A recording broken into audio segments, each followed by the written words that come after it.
Halo teman-teman, perkenalkan nama saya Margi Jenwe Sapi. Saya adalah mahasiswa S2 Ilmu Komunikasi dari Fakultas Ilmu Sosial dan Ilmu Politik Universitas Brawijaya. Teman-teman, pada kesempatan kali ini saya akan menjelaskan satu teori yang juga sangat berpengaruh dalam praktik public relation, yaitu teori contingency of accommodation in PR. Teman-teman, teori ini digagas oleh beberapa tokoh, salah satu yang bisa saya sebutkan yaitu Glenn T. Cameron. Menurut buku Kriantono yang saya kutip, teori contingency of accommodation in PR ini merupakan teori public relation yang menekankan bahwa sikap atau posisi PR pada kontinum bersifat dinamis dan sangat tergantung pada perubahan situasi yang terjadi.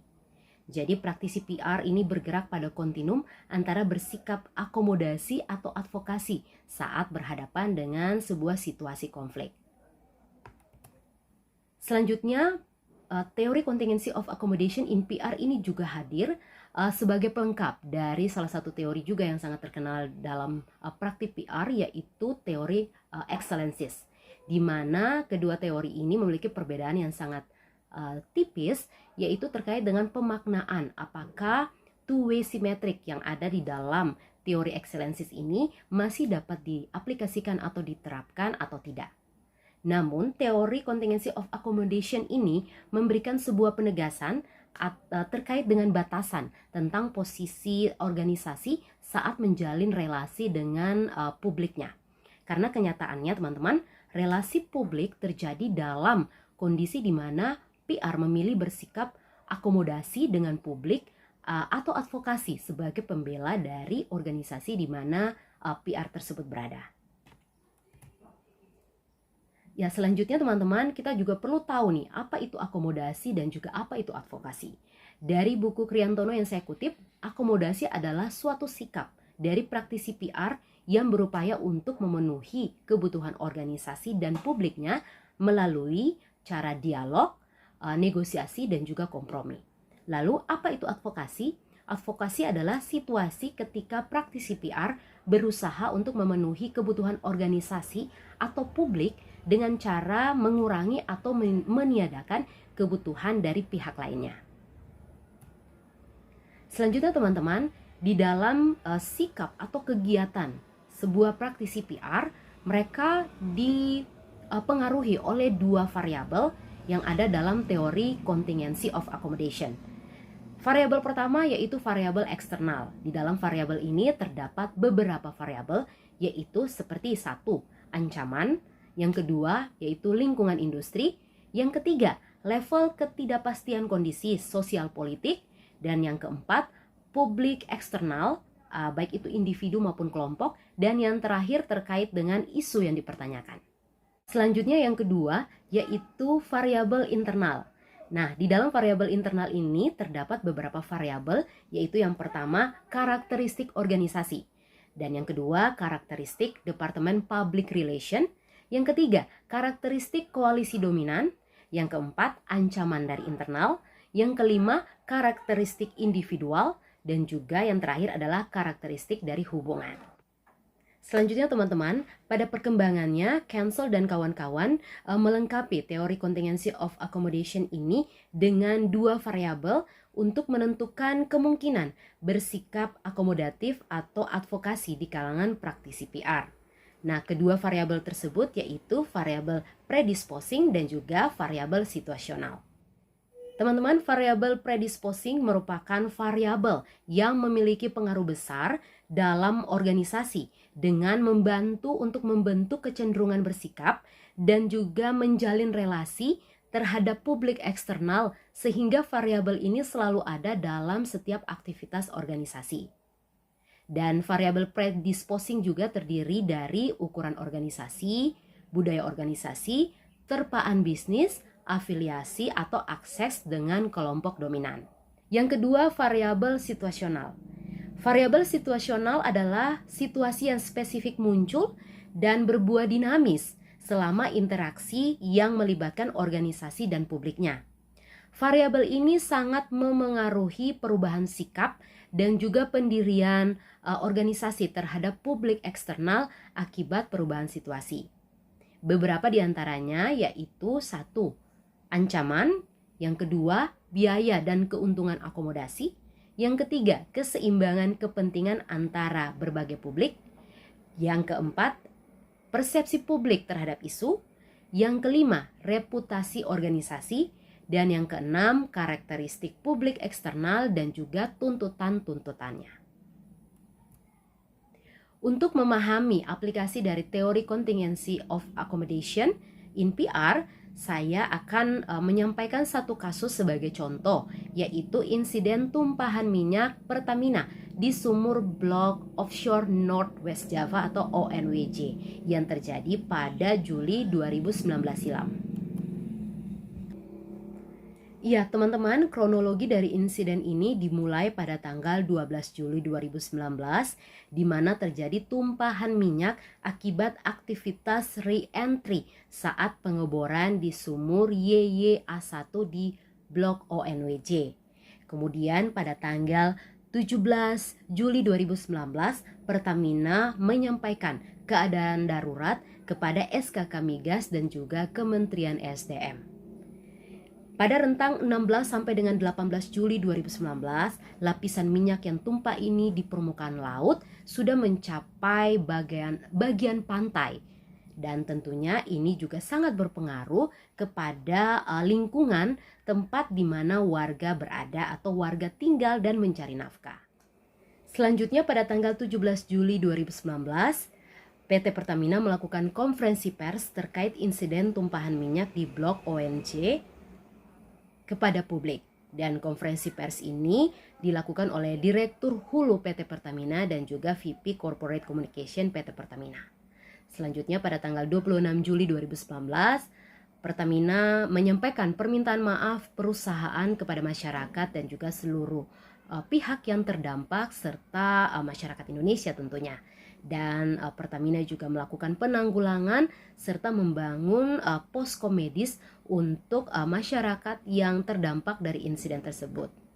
Selanjutnya pada tanggal 1 Agustus 2019, upaya penanggulangan mulai dilakukan oleh PT Pertamina yang dibantu oleh TNI dan juga sebuah perusahaan asing. Selanjutnya teman-teman, pada tanggal 11 September 2019, Pertamina memberikan kompensasi dari perusahaan terhadap kerugian warga di sekitar blok ONWJ di Kabupaten Karawang khususnya itu senilai 18,54 miliar. Dan pertanggungjawaban dari PT Pertamina ini masih terus berlangsung hingga pada tanggal 14 Maret 2022 atau tahun lalu, pemberian kompensasi final dari PT Pertamina untuk warga Kabupaten Serang yang juga terdampak dari insiden tersebut sebesar 6,2 miliar rupiah. Jadi dalam kronologi ini teman-teman, setiap penyampaian informasi baik itu secara tertulis maupun lisan itu telah dilakukan oleh PT Pertamina dengan melibatkan top manajemennya dan secara khusus melibatkan tentunya praktisi PR yaitu dari divisi Corporate Communication PT Pertamina yang selalu menghadirkan VP Corporate Communication PT Pertamina dalam setiap kesempatan baik itu wawancara maupun konferensi pers. Dari timeline kejadian yang dirincikan teman-teman terlihat bagaimana upaya PT Pertamina untuk mengomunikasikan secara detail terkait dengan kronologi insiden. Beberapa hal yang mereka sampaikan terkait dengan kronologi bagaimana insiden itu terjadi, penanggulangan, koordinasi PT Pertamina dengan berbagai stakeholder, bahkan kompensasi terhadap lingkungan dan juga masyarakat yang terdampak, sampai mereka juga memastikan proses penyelesaian insiden berlangsung sesuai dengan target. Dan meski memang terjadi bahwa ada persepsi bahwa klarifikasi atau konferensi pers terkait kejadian ini dilakukan setelah beberapa hari insiden terjadi. Kemudian juga para pimpinan tertinggi atau top manajemen dalam praktik komunikasi Pertamina ini teman-teman telah nampak pada pernyataan media yang mereka lakukan atau keluarkan secara langsung dan juga tertulis. Nah, tampil sejak awal ada Direktur Hulu PT Pertamina sampai kepada VP Corporate Communication dari PT Pertamina. Teman-teman, dalam teori contingency of accommodation in public relation, seorang praktisi PR dihadapkan pada kontinum antara bersikap advokasi total, maksud saya akomodasi total, yaitu PR berupaya untuk memenuhi kebutuhan organisasi dan publik, dan juga advokasi total, yaitu PR bersikap memberikan dukungan dan pembelaan terhadap kebijakan organisasinya. Nah, sehingga bisa saja nih praktisi PR Pertamina juga memilih mungkin untuk bersikap advokasi untuk membela kepentingan perusahaannya, dengan mungkin sejak awal menutupi insiden tersebut, atau mungkin bisa berlarut-larut untuk disampaikan kepada publik. Atau PT Pertamina juga bisa bersikap akomodasi dengan jujur mengenai kronologi dan bertanggung jawab penuh terhadap dampak yang ditimbulkan akibat insiden kebocoran tersebut. Untuk itu kita akan melihat, teman-teman, melihat faktor apa saja yang memengaruhi aktivitas PR Pertamina. Dan kita dapat menggalinya dengan melihat dari sisi variabel, dua variabel yang ditawarkan oleh teori contingency of accommodation in PR, yaitu variabel predisposing dan juga variabel situasional. Pembahasan kita diawali dari variabel predisposing. Yang pertama yaitu ukuran organisasi. Teman-teman, seperti yang kita ketahui, Pertamina merupakan salah satu BUMN atau perusahaan plat merah energi yang sangat besar dan telah beroperasi selama hampir 6 dekade.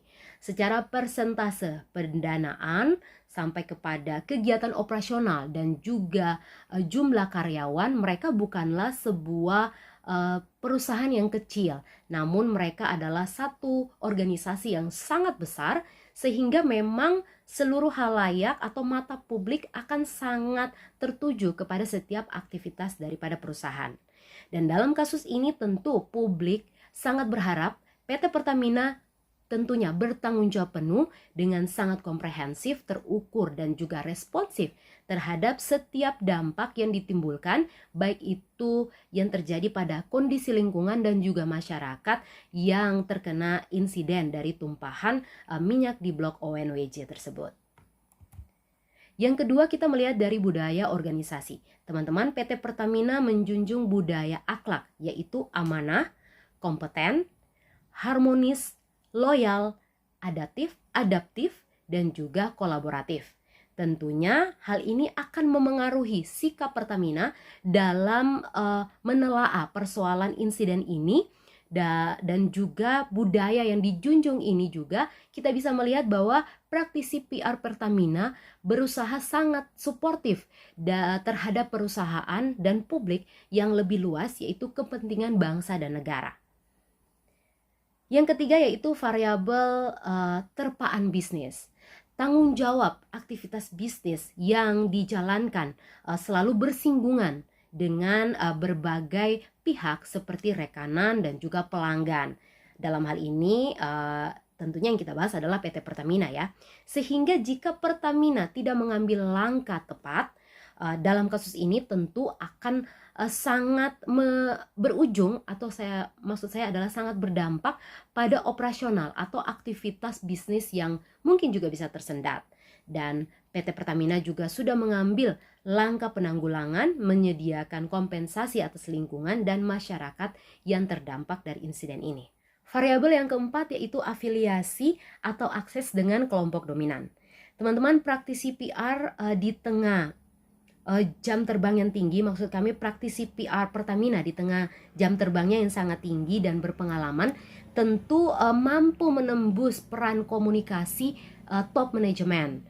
Hal ini terlihat dalam perusahaan Pertamina sendiri memiliki Departemen Corporate Communication dengan seorang VP Corporate Communication yang tampil untuk bertanggung jawab terhadap citra dari perusahaan melalui setiap pernyataan resmi yang dikeluarkan kepada publik. Dan ini juga artinya VP Corporate Communication dari Pertamina sendiri memiliki kesempatan yang sama untuk menyampaikan kepada publik bagaimana sikap dari organisasinya sendiri. Selanjutnya kita akan melihat dari sisi variabel situasional. Yang pertama adalah ancaman dari luar. Kemungkinan ancaman yang diterima oleh PT Pertamina ini pasti ya akan sangat besar peluangnya untuk datang akibat dari insiden tumpahan minyak di Blok ONWJ ini. Bisa dari berbagai pihak seperti dari ranah hukum, intervensi pemerintah melalui kementerian terkait, dan juga tentunya aliansi peduli lingkungan, media lokal, nasional, bahkan media internasional, dan juga masyarakat luas. Tentunya kita mungkin akan lanjut lagi ke variabel selanjutnya yang terkait dengan persepsi publik terhadap isu. Jadi dari ancaman di luar ini, ketika kita berbicara mengenai masyarakat luas, media, tentunya ada persepsi yang muncul di publik terkait bagaimana Pertamina hadir untuk menyikapi dari insiden tersebut. Tentunya persepsi publik terkait Pertamina yang seakan-akan seperti yang kita sudah bahas di awal, seakan-akan menunda pemberitahuan atau menutupi insiden tumpahan minyak sejak 12 hingga 16 Juli 2019, ini juga menjadi satu situasi yang mendorong PT Pertamina untuk hadir mengklarifikasi, dan apa yang menjadi tanggung jawab perusahaan untuk dilakukan itu disampaikan oleh praktisi PR Pertamina, bahkan top manajemennya, terkait bagaimana mereka menyikapi dari isu publik tersebut. Kemudian terkait dengan reputasi organisasi. Teman-teman, reputasi organisasi ini berbicara ketika Pertamina dianggap lambat untuk menangani penanggulangan dari insiden tumpahan minyak ini. Dan praktisi PR Pertamina juga dengan lugas memberikan penjelasan pada setiap kesempatan bahwa Pertamina menyiapkan tenaga ahli yang membantu perusahaannya, bahkan sebuah perusahaan dari luar negeri bersama-sama dengan PT Pertamina hadir untuk mengatasi persoalan minyak yang terjadi atau insiden tumpahan minyak yang terjadi di Blok ONWJ, dengan harapan hal ini dapat terselesaikan dengan cepat. Selanjutnya ada karakteristik publik eksternal dan juga tuntutannya. Teman-teman, masyarakat yang terkena dampak mempunyai tuntutan kepada Pertamina, dan untuk apa sih tuntutannya? Tentunya mengganti kerugian dari sisi lingkungan yang menjadi lokasi mata pencaharian mereka, bahkan mungkin kompensasi terhadap kerusakan lingkungan di mana tempat mereka tinggal. Dan sejak tahun 2019 saat insiden tumpahan minyak ini terjadi sampai dengan tahun 2022, ketika tadi kita mengikuti kronologi yang ada, Pertamina telah melakukan kewajibannya melalui ganti rugi kepada kelompok masyarakat sektor ekonomi sekitar Laut Jawa yang merugi akibat dampak langsung dari insiden tumpahan minyak di Blok ONWJ. Dan ya teman-teman, dari evaluasi mengenai variabel-variabel tersebut di atas atau yang sudah saya jelaskan sebelumnya, maka dapat dinilai bahwa praktisi PR Pertamina pada sikap tidak memenangkan salah satu pihak atau tidak merugikan kedua belah pihak. Artinya Pertamina dengan sikap akomodatif memberikan jawaban terkait kronologi dan upaya penanggulangan insiden kepada publik, baik dari sisi penanggulangan teknis operasional, dampak insiden kepada lingkungan dan juga masyarakat. Dan di satu sisi praktisi PR Pertamina juga bersikap advokasi terhadap situasi perusahaannya sehingga citra perusahaan tetap terjaga, dalam pengertian mereka menjelaskan bahwa mereka tidak sedang menutup informasi terkait insiden tersebut atau menunda untuk menyampaikan kepada publik. Namun menurut praktisi PR atau menurut perusahaan sendiri, ketika informasi itu belum disampaikan, itu terkait dengan prosedur perusahaan yang harus mereka laksanakan. Nah, kesimpulan yang dapat saya ambil dari kasus ini, yang pertama kita melihat dari sisi kelebihan. Praktisi PR Pertamina sudah bersikap tepat dengan memberikan jawaban resmi secara langsung maupun tertulis mengenai setiap pertanyaan atau mungkin persepsi publik yang terbentuk di luaran sana. Kemudian Pertamina dalam ukuran organisasi yang cukup berpengalaman juga telah menetapkan divisi Corporate Communication sebagai corong komunikasi yang tepat untuk tetap menjaga citra dan menempatkan perluasan informasi secara tepat. Yang ketiga, praktisi PR Pertamina juga melibatkan pihak-pihak top manajemen perusahaan untuk tampil dan memberikan pernyataan resmi untuk membangun trust masyarakat dan juga tentunya pemangku kepentingan lainnya dari sisi pemerintah yang selalu bersinggungan dengan PT Pertamina. Dan kesimpulan yang terakhir dari sisi kekurangan, pertama, Pertamina seharusnya mengeluarkan statement sejak awal insiden terjadi pada 12 Juli 2019 dan bukannya menunggu sampai 4 hari kemudian disampaikan kepada publik. Hal ini mungkin bisa saja menjadi pertimbangan oleh praktisi PR, meskipun di tengah-tengah itu juga mereka mempunyai alasan dari sisi perusahaan kenapa terjadi hal itu. Dan yang kedua, informasi cepat Pertamina dapat menjadi himbauan kepada masyarakat sekitar kawasan Blok ONWJ agar segera tidak beraktivitas, mengingat dampak kesehatan yang juga bisa ditimbulkan akibat tumpahan minyak di sekitar pantai tersebut. Ya teman-teman, mungkin itu yang menjadi penjelasan saya terkait dengan teori contingency of accommodation in PR disertai dengan contoh kasus yang ada. Semoga ini juga menjadi satu informasi yang bermanfaat untuk kita praktisi PR. Apabila ada salah kata atau terdapat kekeliruan, saya mohon maaf dan mohon juga diberikan masukan untuk pengembangan selanjutnya. Terima kasih, sampai jumpa.